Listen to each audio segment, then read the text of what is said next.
Hello everyone, welcome back to another episode of r/malicious compliance. In today's episode, managers aren't allowed to tell me to use their parking space when they're off? Alright then. Dear flatmate, I will follow your instructions to the letter. A story from Oman. I helped HR move someone along. Before we get started, make sure to subscribe so you will never miss a video. So let's get started. Managers aren't allowed to tell me to use their parking space when they're off? Alright then. So this happened a good 6 years ago now. I was just starting my IT career, so I was a basic level 1 desktop engineer for a large financial company. My team consisted of me, a level 2 engineer, and 3 managers, 1 for data, 1 for people, and 1 overall manager. Parking in town was either expensive or impossible, and while management and supervisors got parking spaces in the huge multi-story next to the office, other staff members didn't get one and either had to pay the very expensive parking fees or park far away and walk. Being on a low entry-level salary, I opted to walk the 30 minutes into town, and often got sick due to bad weather. The level 2 guy lived a 5-minute walk from the office and didn't own a car. When any of the managers were off, they offered their parking space to me so that I wouldn't have to walk, which was very nice of them and greatly appreciated, as it was saving me money too. One day, I got called into HR because somebody saw me coming out of the multi-story and got jealous and asked why I get a space and they don't. This HR manager was incredibly condescending and talked to me like I was a literal child, with lines like, "Back when I was your age, I thought the world owed me everything too," which is absolutely not my attitude, but sure, go off on one like you know me.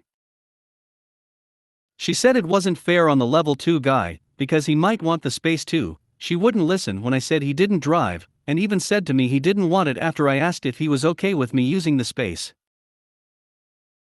At the end of the day, I went into the management office, and we were chatting about the day as we usually did, and I told them about the HR meeting and said they weren't allowed to let me use their space anymore. The data manager then had a genius MC suggestion. She was a very selfless soul who sacrificed much of her time to help other people, and this situation rubbed her the wrong way, and she wanted to do something out of spite. She said that whenever any of them were on holiday, they just tell me that their parking space will be empty for the duration, not specifically that I can use it, which is what we were told not to do from HR. So the next time they were on holiday, I parked in their space, and after a few days, somebody else got jealous and tattled to HR again. I was dragged into a meeting and asked why I was still using their space. I said that I just took a chance on an empty space I found in the multi-story. They were rented, not pay and display. She went and asked the data manager when she was back in if she said I could use the space, to which she said no. I just said goodbye before I went on holiday for 2 weeks. HR then told her I was in her space in her absence, and asked her if she wanted to raise a complaint against me. She said no thanks, I wasn't using it anyway. Their hands were tied, and there was nothing they could do to prevent me from using the spaces, as they're allocated privately to the individuals for use even outside of office hours and only reclaimed when they leave. Dear flatmate, I will follow your instructions to the letter. Hi folks. Surely not the best story out there, but I hope you'll like it anyway. I live in France, but I come from another European country. One of my flatmates, let's call him Pierre, can be hard to deal with. He spent around 1 year abroad working, and thus he considers his English skills nearly impeccable. To be fair, his English is okay. But far from flawless. This will be important later.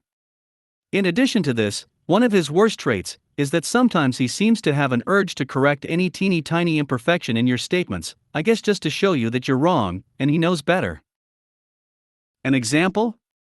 Me, New Zealand is on the opposite side of the world. Pierre, well, technically on the other side of the world there is water. New Zealand is on the opposite side from Spain, not France. Discussion not quoted verbatim, but should give the idea.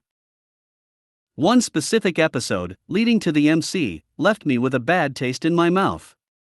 I was going to do a very simple hike with some friends, and he stopped me while I was putting my running shoes on, almost ready to exit. Pierre, oh, hello. Where are you going? Me, I'm doing an easy hike nearby, with some friends. Wanna join? Pierre, nah, I do not have running shoes. I will buy some and join you next week. Me, okay, but be careful, because next week we are planning to go hiking in the Alps. You might want to consider buying trekking shoes, not running ones. Pierre, well, the Alps where? You know, they extend from southern France to Austria. He had a grin on his face, as if to say I gotcha. His response got me in the wrong way, and I rudely yelled back something in the likes of, oh, come on, you know what I mean. It must be noted that we live approximately 1h away from the Alps, and while yes, Alps are huge and range from France to Slovenia, his remark was undoubtedly unnecessary. I quit the flat huffing and went looking for my car. On the way there, I thought that maybe I was too harsh with him. I texted him in English, since in the conversation above he addressed to me using it rather than French. My message was, hey, sorry for my reaction before. I did not like your comment, but I should have responded more calmly. He answered back with, haha, it's okay bro, just remember that I am an accountant and you must be precise with me. Unfortunately, I am a little touchy and him not apologizing at all made me go in bitter mode. Few days later, I was still salty, and I received a message from Pierre in English. The message said, hi, can you put a beer on the fridge for tonight? I read it once again, and a voice in my head whispered part of the message he sent me few days before, you must be precise with me. So I grabbed a bottle of his beers and placed it on top of our fridge. He must have had forgotten his request, because he did not ask me about the beer, and few months later the bottle was still up there, visible only by climbing on a chair. At least I had a good laugh showing it to every friend coming to visit me. A story from Oman. I helped HR move someone along. Omani nationals have major labor law protections, particularly if they work in oil and gas, one of the major industries there. I was posted to Oman for a project and discovered that a very small number of the locals use this protection for their own benefit. They basically slack off, claim they need to go to funerals for endless ants, claim the wadi is flooded, and basically avoid work. Because of the labor law, you can't fire them without a court case on your hands, and foreign companies don't want to go in front of an Omani magistrate. It was common for fired Omani nationals to be paid out years of severance as a penalty to their bad foreign bosses. If they resigned, this was not the case. When I got to Muscat, I discovered we had inherited one of these clowns. He was doing it all and unfortunately was also technically incompetent. I spoke to HR and they said we can't do anything. I asked for a copy of the HR law for Oman and read it. I then spoke to the chap in question and discovered he was interested in training and travel to the USA to our HQ. Now one thing. No one there liked field work. They avoided it like the plague. But this chap agreed he would do the field work first if he could go to the States after. HR witnessed this. Two things then happened. Under Oman labor law, we were allowed to assign field techs to the field only on an equal time basis, for every day in the field, 1 day in the office.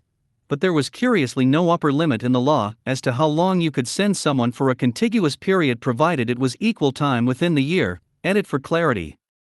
HR said, oh, it's customary no more than 2 weeks.